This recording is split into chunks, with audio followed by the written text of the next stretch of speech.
Basic. Ndine ngoma na Big Fire rinonzi Patinoshanda.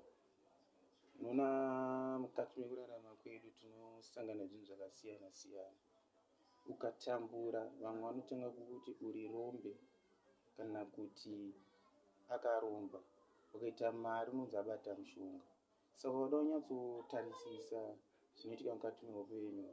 Unonyatsoshativa kuti munhu anonyatsoda chii chekuti angakwanisa kukomita kana chii.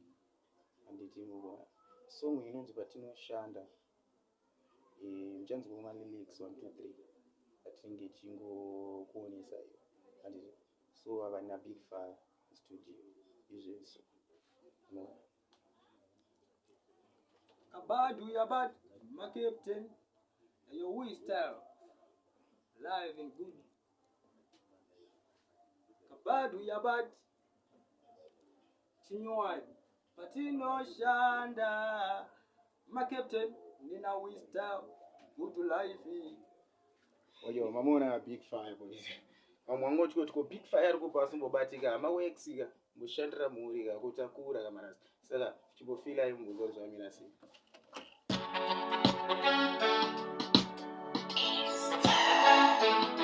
Uyatishanda baba bashani.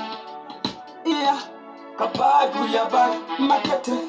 Rume rimwe, arikombe churu.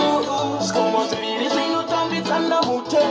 Yakatanitswa gari chimwe nina kaera. Nina Big Fire fera tiva Patinoshanda.